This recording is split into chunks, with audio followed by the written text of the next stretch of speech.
BlackRock wants absolute control and Gary Gensler is just a pawn in their game. XRP secrets are being uncovered and top expert says $1,000 per XRP is peanuts.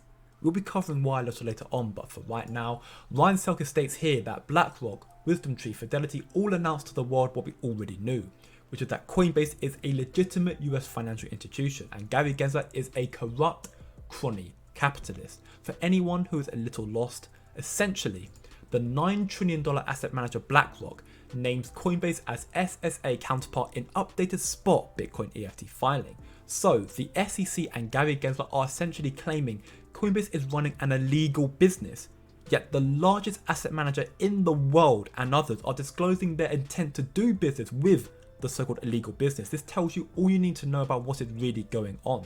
So, what is really going on? Well, the circulating theory right now is that the SEC is putting a lot of pressure on the digital asset market to allow these big corporations such as BlackRock to catch up and get their fill and invest while these markets are down. BlackRock wants absolute control. As we can see here, retired US Colonel Douglas McGrenor says BlackRock wants to control as much of Ukraine as it can, noting Ukraine has the richest agricultural land in the world. So thousands upon thousands of Ukrainians are dying for NATO nations disaster capitalists to make profit.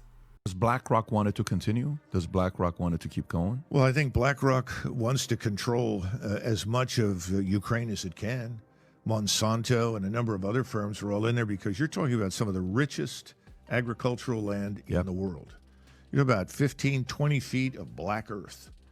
I mean, it was so rich that during the war, Hitler tried to load boxcars with it and bring it back to Germany. That's how valuable it is. I've had Russians and Ukrainians tell me, stick anything you want in the ground, it'll grow something. It's that good. So I'm sure that there are lots of people who would like to get at Russia's resources. I mean, there's always that aspect in any war.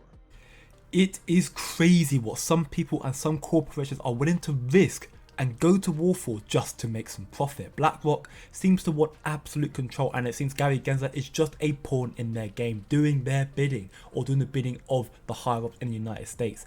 Claiming that Coinbase is an illegal business so that they can make profit more than likely. And he's claimed that everything but Bitcoin is a security, which is absurd and contradictory. I mean, who remembers this clip that Gary Gensler said a few years back? Over 70% of the crypto market is Bitcoin, Ether, Litecoin, Bitcoin Cash. Why did I name those four? They're not secure. This is not the face of someone who knows what he's doing, simply doing somebody else's bidding. Ryan Selkis finished the tweet off by saying, "Fireworks upon Gensler's resignation, which will be requested by the White House before the end of the year." And this honestly couldn't come soon enough. Gensler's tyranny has lasted far too long, but once it inevitably comes to a close, I am certain we will see XRP's price skyrocket up in value. The only thing that is halting this progression is this lawsuit, because Ripple is much more impressive than you think. Just take a look at this mind map, a supposed secret, showing all the massive companies like Finastra, Volplay, Temenos that are all incorporated with FedNow, the reserve banks. These companies, however, are using RippleNet, as we can see here, RippleNet Cloud, for their transactions. Ripple is already being incorporated as a means of transactions between these currencies. Every good magic trick has a distraction. That is essentially what this long drawn out lawsuit is. A means to distract everyone from what is really going on and allowing these big companies to rack up as much cheap investment as they possibly can. The regulations, as we can see, are in place. And these processes have been occurring behind the scenes for a long time. Check out this thread here from Anderson. We know already about the recent in-principle approval between Ripple and Singapore MAS, but as a matter of fact, they allegedly partnered back in July, end of July 2022 last year. It just so happened that the timing was now right for MAS to make this in-principle approval, because DBS Bank Digital Exchange, the largest bank in Southeast Asia, joined, allowing Ripple to further scale customer use of crypto-enabled payments in Singapore and across the APAC region.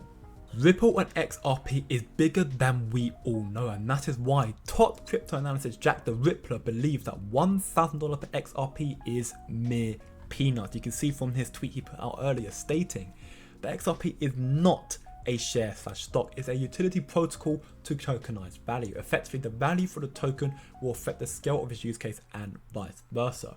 Now, there are over $1.2 quadrillion to be tokenized, and those come out of the markets like debt, housing, and commodities. And as he states here, the derivatives market alone is $500 trillion.